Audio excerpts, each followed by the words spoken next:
प्रिय विद्यार्थियों, मैं doctor Sangeeta Nagarwal government college Bandikui से। आज हम चर्चा करेंगे कि भारत का विभाजन किन कारणों से हुआ। वो कौन सी परिस्थितियां थी जिनसे बाध्य होकर भारतीय लोगों को विभाजन स्वीकार करना पड़ा।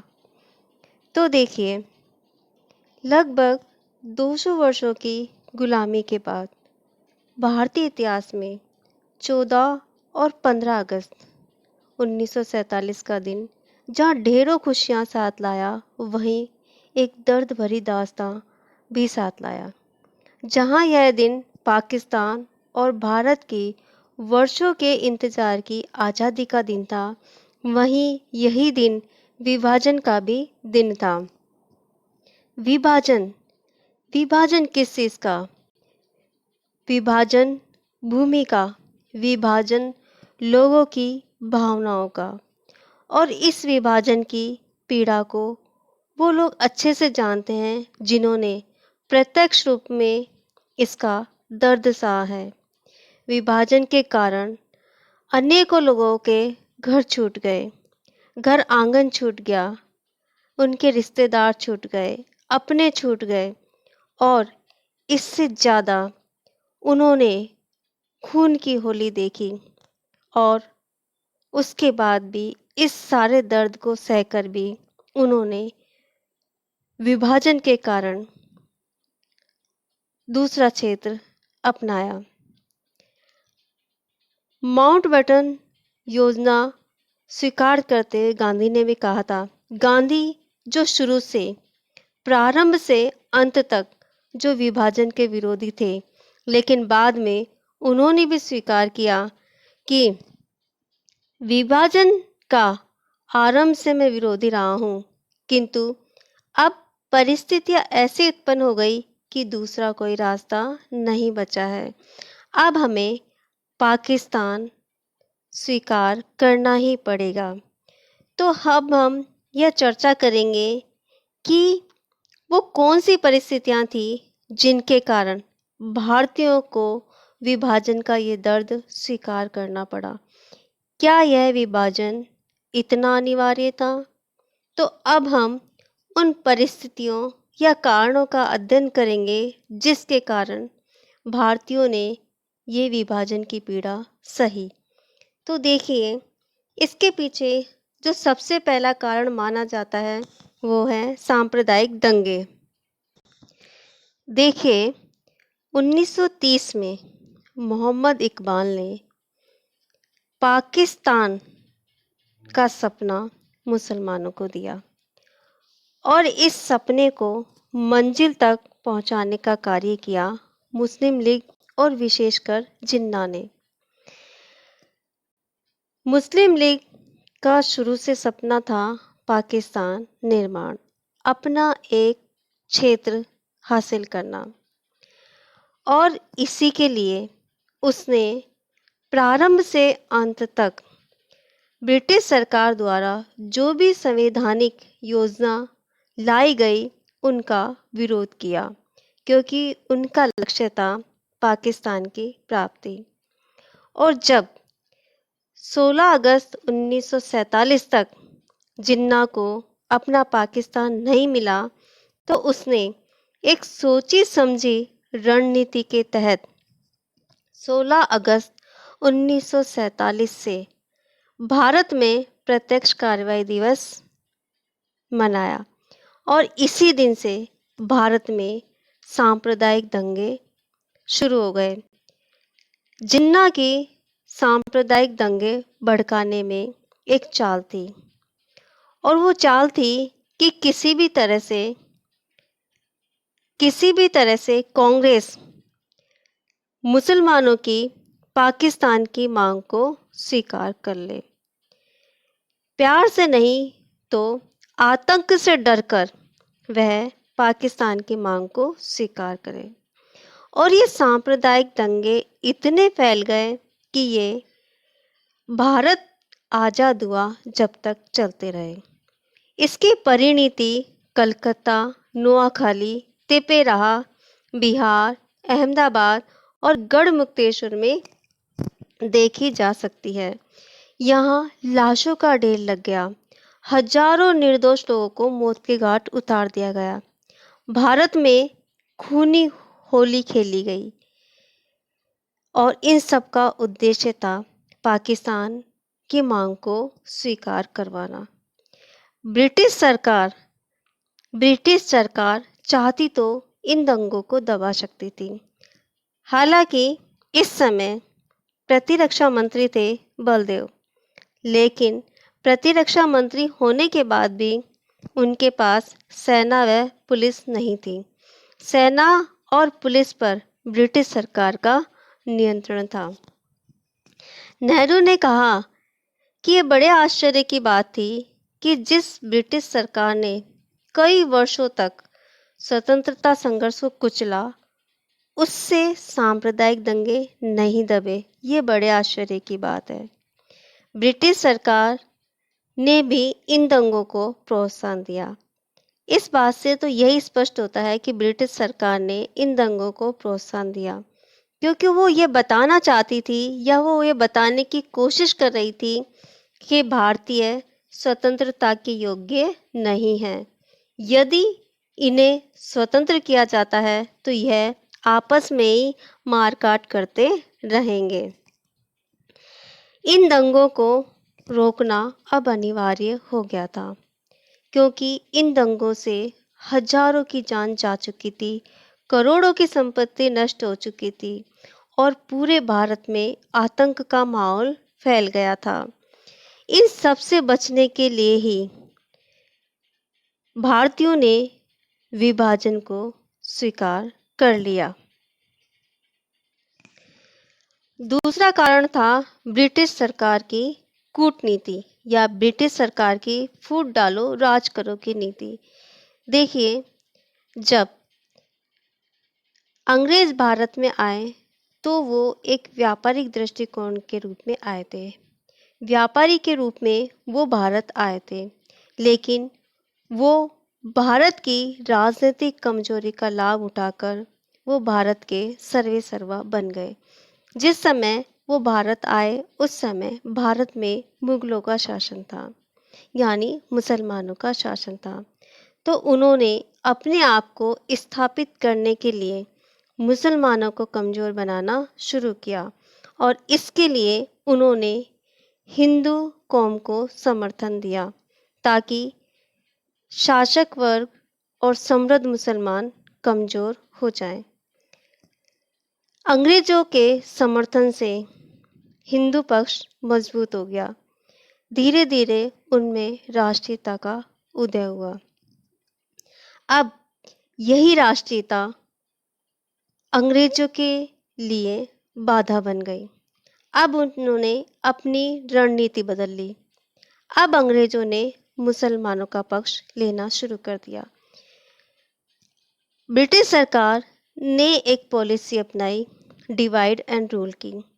वो दोनों कौमों को साथ नहीं रहने देना चाहती थी, क्योंकि ब्रिटिश सरकार को लगता था अगर ये दोनों कौम साथ रहेंगी तो वो भारत पर अधिक दिनों तक राज नहीं कर सकती। इसीलिए उन्होंने दोनों कौमों को अलग रखने के लिए जी तोड़ मेहनत की।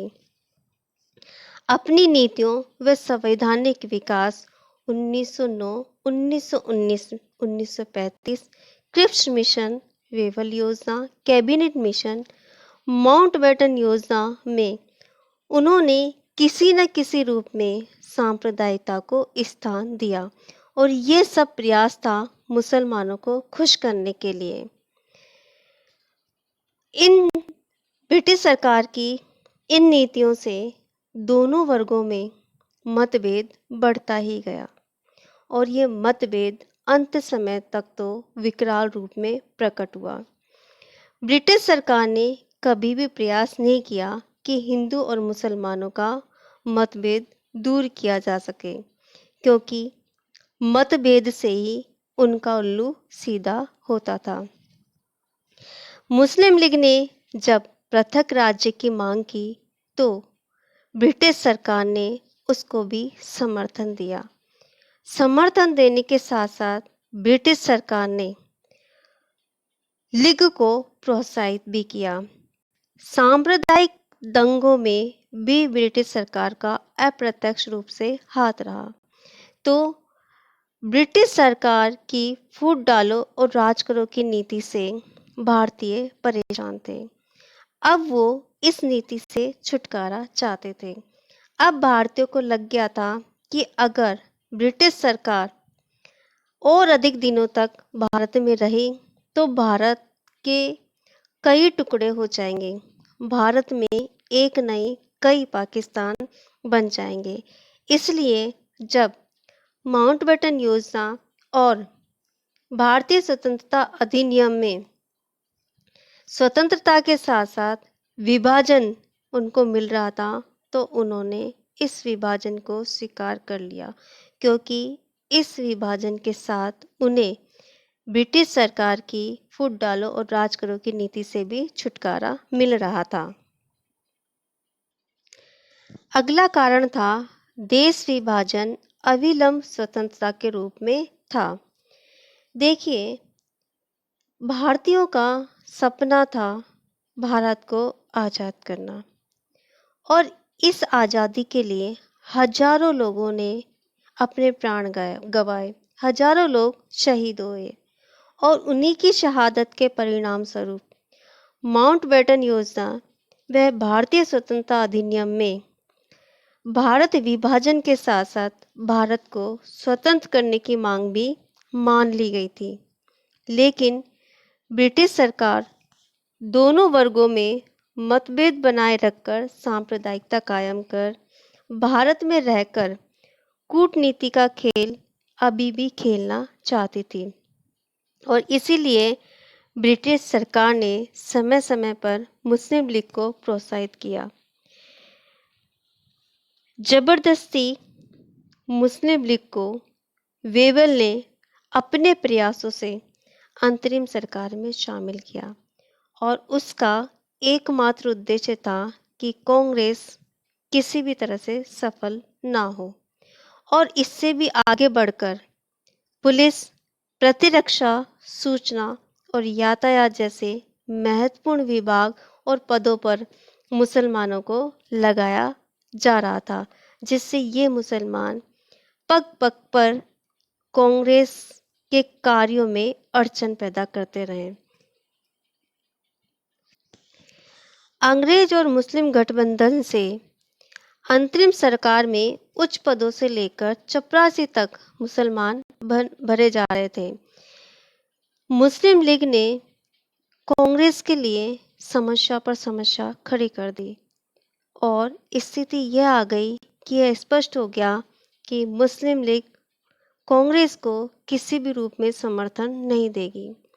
माउंटबेटन यह स्पष्ट कर चुके थे कि यदि ऐसी परिस्थितियों में हिंदुस्तान की पार्टियां हमें ठहरने के लिए कहेंगी तो हमें ठहरना ही पड़ेगा। इसके अलावा सांप्रदायिक दंगे और अंतरिम सरकार में ब्रिटिश सरकार की भूमिका को देखते हुए भारतीयों को अब यह स्पष्ट हो गया था कि यदि ब्रिटिश सरकार भारत से अतिशीघ्र नहीं गई तो भारत अनेक छोटे छोटे टुकड़ों में बंट जाएगा, क्योंकि ब्रिटिश सरकार ने देसी रियासतों के प्रति भी एक नई रणनीति तैयार कर रखी थी। इसके अलावा जिस तरीके से अंग्रेज या वायसराय वेवल अंतरिम सरकार में मुसलमानों को प्रवेश दे रहे थे, उससे यह भी स्पष्ट हो गया था कि प्रत्येक दफ्तर में पाकिस्तान की एक इकाई स्थापित हो जाएगी और तब लीग और कांग्रेस मिलकर कार्य नहीं कर सकेंगे। सरदार पटेल ने तो यहाँ तक कहा है, मैं इस परिणाम पर पहुंचा कि अंग्रेजों को भारत से शीघ्र निकाला जाए, चाहे देश का बंटवारा भी करना पड़ जाए। गोविंद वल्लभ पंत कहते थे, 3 जून 1947 की योजना की स्वीकृति ही स्वतंत्रता प्राप्ति के लिए एकमात्र मार्ग है। आज कांग्रेस को या तो यह योजना स्वीकार करनी है या आत्महत्या करनी है। अगर अगर कांग्रेस इस योजना को स्वीकार नहीं करती है तो अंतरिम सरकार में लीग के सदस्य यूं ही अड़चनें लगाते रहेंगे और ये अड़चनों की स्थिति ऐसी हो जाएगी जैसे कि कांग्रेस के लिए आत्महत्या की स्थिति। तो इन सब चीज़ों को देखते हुए कांग्रेस ने या भारतीयों ने देश विभाजन को स्वीकार करना ही उचित समझा। अगला कारण था कांग्रेस की कूटनीति। देखिए, यहाँ पर हम ये बताना जरूरी समझते हैं कि कांग्रेस का मानना था कि उसकी लड़ाई ब्रिटिश सरकार से है, ना कि मुसलमानों से या मुस्लिम लीग से, और इसीलिए कांग्रेस ने मुस्लिम लीग का सहयोग पाने के लिए कदम कदम पर लीग से समझौता किया और इस समझौते की शुरुआत होती है 1916 के लखनऊ समझौते से, जहां पर कांग्रेस ने मुसलमानों के सांप्रदायिक निर्वाचन क्षेत्र के सिद्धांत को स्वीकार किया। अनजाने में कांग्रेस ने पाकिस्तान की नींव रख दी। इसके बाद CR फार्मूले, जिसे चक्रवर्ती राजगोपालाचारी फार्मूला भी कहा जाता है, उसमें भी पाकिस्तान की मांग को लगभग स्वीकार कर लिया था और इस मांग को मनवाने के लिए गांधी ने जिन्ना से वार्ता करने के लिए उसके पीछे पीछे गए। यानी गांधी ने जिन्ना को अनावश्यक महत्व दे दिया। मुस्लिम लीग को अनावश्यक महत्व देना और उसके पीछे भागना कांग्रेस की सबसे बड़ी भूल थी। कांग्रेस का यह समर्थन मिलना, जिन्ना को लगा कि कांग्रेस विवश होकर उसकी मांग को स्वीकार कर ही लेगी, और हुआ भी यही। अंत में कांग्रेस को विवश होकर देश के विभाजन की मांग को मानना ही पड़ा। अगला कारण था सशक्त भारत की इच्छा। देखिए, यहाँ पर मुस्लिम लीग ने 16 अगस्त 1946 से भारत में सांप्रदायिक दंगे भड़का दिए थे और उसने भारत में बड़े स्तर पर जन धन हानि कर दी थी। इसके बाद वेवल के प्रयासों से लीग ने अपना प्रतिनिधित्व अंतरिम सरकार में भेजा, जो था लियाकत अली। लियाकत अली को अंतरिम सरकार में प्रवेश दिलाने का लीग का एक ही मकसद था, कांग्रेस को विफल करना और ये साबित करना कि कांग्रेस शासन संचालन में असफल है। मुस्लिम लीग केंद्र को शक्तिशाली नहीं देखना चाहती थी, क्योंकि केंद्र के निर्बल रहने से भारत कभी भी शक्तिशाली राष्ट्र नहीं बन सकता था। अर्थात लीग से समझौता करने का अर्थ था निर्बल व शक्तिहीन भारत। तो लीग की अंतरिम सरकार में नीति और सांप्रदायिक नीति को देखते हुए सरदार पटेल ने कहा, बंटवारे के बाद हम कम से कम 75 या 80% भारत को बिना किसी विरोध या अड़ंगों के शक्तिशाली बना सकते हैं। शेष को मुस्लिम लीग बना सकती है। भारत को मजबूत और सुरक्षित करने का यही तरीका है कि शेष भारत को संगठित किया जाए। अखंड भारत को सशक्त नहीं बनाया जा सकता, क्योंकि अखंड भारत में लीग कांग्रेस को सहयोग नहीं करेगी और ऐसी स्थिति में भारत को सशक्त बनाना असंभव सा हो जाएगा। इसीलिए कांग्रेस ने विभाजन को स्वीकार कर लिया। अगला कारण था जिन्ना की हठधर्मिता और लास्ट में जिन्ना द्वारा कटे छटे पाकिस्तान को स्वीकृत करना। तो यह हम बताना चाहते हैं कि 1930 में मोहम्मद इकबाल ने एक विशाल पाकिस्तान का प्रस्ताव रखा था, जिसको मंजिल तक पहुंचाने का कार्य जिन्ना ने किया था। जिन्ना कांग्रेस द्वारा समर्थन मिलने से इन्होंने अपनी मांग बढ़ाना जारी रखा और उसी मांग को पूरा कराने के लिए वो जिद पर अड़ गए। उसी जिद के कारण गोलमेज सम्मेलन, CR formula, Cripps mission, Wavell योजना विफल हो गई।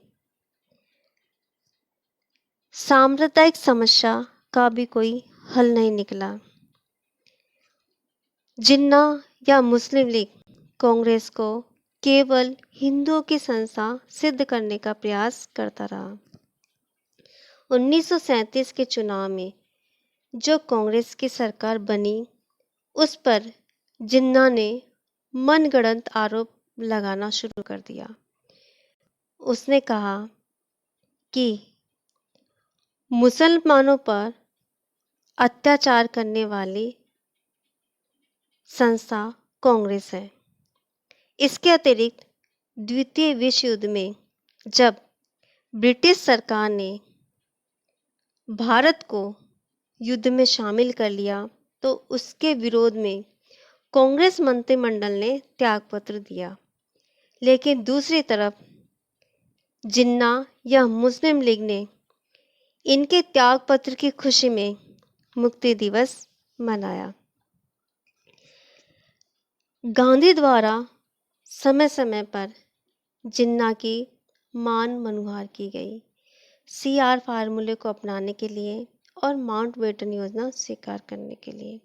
लेकिन जिन्ना अपनी पाकिस्तान की मांग पर अड़ा रहा और यहाँ तक कि अपना पाकिस्तान प्राप्त करने के लिए उसने भारत में सांप्रदायिक दंगे फैलाए। प्रारंभ में जिन्ना की मांग बहुत लंबी चौड़ी थी। उसकी मांग में एक विशाल पाकिस्तान की कल्पना थी, जिसमें असम, बंगाल, बिहार, पंजाब, सिंध, पश्चिम उत्तर सीमा प्रांत शामिल थे। लेकिन 3 जून की माउंटबेटन योजना में उसे विभाजित बंगाल तथा पंजाब, असम का सिलहट क्षेत्र, सिंध तथा पश्चिमोत्तर सीमा प्रांत पाकिस्तान के रूप में मिला, जिसे जिन्ना ने विवश होकर स्वीकार किया। इस मौके को कांग्रेस खोना नहीं चाहती थी, क्योंकि जिन्ना को एक विशाल पाकिस्तान के स्थान पर कटा छटा दीमक लगा पाकिस्तान मिल रहा था, जो CR फार्मूले से भी कम था। तो जब जिन्ना ने इस कटे छटे पाकिस्तान को स्वीकार कर लिया, तो कांग्रेस ने भी भारत विभाजन को अविलंब रूप से स्वीकार कर लिया। अगला कारण था अंतरिम सरकार की असफलता। सितंबर 1946 में वेवल के प्रयासों से लीग ने भी अंतरिम सरकार में अपना प्रतिनिधि भेजा, ये हम पहले ही बता चुके। और ये प्रतिनिधि था लियाकत अली। लियाकत अली को वित्त मंत्री बनाया गया और ये प्रयास था सिर्फ लीग को खुश करने के लिए। लेकिन लियाकत अली ने सांप्रदायिकता से प्रेरित होकर उद्योगपतियों और व्यापारियों पर भारी कर लगा दिए। लीग अंतरिम सरकार में कांग्रेस की नीतियों का विरोध करने हेतु ही शामिल हुई थी। इसके अतिरिक्त वह मुसलमानों के हितों को भी कांग्रेस के हाथों में नहीं सौंपना चाहती थी। दोनों में सहयोग अब बहुत मुश्किल हो गया था। अंतरिम सरकार में मुस्लिम लीग के सदस्य कांग्रेस मंत्रियों के लिए सिरदर्द बन गए थे। पंडित नेहरू ने इस स्थिति को देखते हुए कहा, हम सिर दर्द से छुटकारा पाने के लिए सिर कटाने को तैयार हो गए। सरदार पटेल ने भी कहा, यदि शरीर का एक भाग खराब हो जाए तो उसको शीघ्र हटा देना ठीक है, ताकि सारे शरीर में जहर न फैले। मैं मुस्लिम लीग से छुटकारा पाने के लिए भारत का कुछ भाग देने के लिए तैयार हूँ। और इस प्रकार भारतीय लोग विभाजन के लिए तैयार हो गए। और अंतिम कारण था माउंटबेटन का प्रभाव। तो देखिए, जब भारत की स्थिति बहुत ही असहनीय हो गई तो एटली ने 20 फरवरी की घोषणा में कहा कि ब्रिटिश सरकार शीघ्र ही भारत को आज़ादी दे देगी और इस कार्य के लिए वेवल के स्थान पर माउंटबेटन को भेजा जाएगा। 30 जून 1939 तक माउंटबेटन को एक सर्वसम्मत हल ढूंढ निकालने का कार्य दिया गया था। भारत आने के बाद माउंटबेटन ने इस हल के लिए भारतीय नेताओं से बात की और उसके बाद माउंटबेटन ने निष्कर्ष निकाला कि भारत को विभाजित करने के अतिरिक्त कोई चारा नहीं है। इनकी योजना का या इनके प्रस्ताव का भारतीय नेताओं ने विरोध किया और गांधी का विरोध तो जबरदस्त रहा। गांधी ने कहा, चाहे पूरे भारत में आग लग जाए तब भी पाकिस्तान संभव नहीं है। पाकिस्तान यदि बनेगा तो मेरी लाश पर बनेगा। अब देखिए, सब नेताओं को तैयार करने के बाद माउंटबेटन ने भारत छोड़ने की तिथि जून 1948 के स्थान पर 15 अगस्त 1947 घोषित की। अब कांग्रेस के सामने दो ही विकल्प थे, गृह युद्ध या पाकिस्तान। गृह युद्ध की स्थिति हम पहले ही देख चुके हैं। मुस्लिम लीग किसी भी तरह से कांग्रेस को समर्थन देने को तैयार नहीं थी। वो किसी भी सूरत में पाकिस्तान चाहते थे।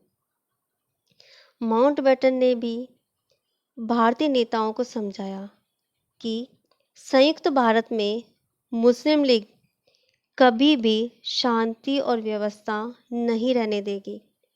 शांति और व्यवस्था के अभाव में देश सदैव निर्बल रहेगा और फिर कोई संप्रदाय भारत में रहना ही नहीं चाहता तो उसे इसके लिए कैसे विवश किया जा सकता है। इन तर्कों का प्रभाव पटेल और नेहरू पर पड़ा, क्योंकि अब तक ये लोग भी अनुभव कर चुके थे कि अब मुस्लिम लीग या मुसलमानों को साथ रखना बहुत दुष्कर कार्य है। पंडित नेहरू ने अब यह कहा, यदि हमें आज़ादी मिल भी जाती तो भारत निसंदेह निर्बल रहता, जिसमें इकाइयों के पास बहुत अधिक शक्तियां रहती और संयुक्त भारत में सदैव कलह और झगड़े रहते। इसलिए हमने देश का विभाजन स्वीकार कर लिया। जब दूसरे लोग या दूसरे लोगों से तात्पर्य है मुस्लिम्स, जब दूसरे लोग हमारे साथ रहना ही नहीं चाहते तो हम उन्हें कैसे मजबूर कर सकते हैं। तो हमको विभाजन को स्वीकार करना ही होगा। तो ये वो परिस्थितियां थी जिनको भारतीय नेताओं ने स्वीकार कर लिया और भारत को एक दर्द भरा रास्ता अपनाना पड़ा, क्योंकि उस दर्द भरे रास्ते के पीछे थी आज़ादी की किरण। आज़ादी की भारतीयों को बहुत बड़ी कीमत चुकानी पड़ी।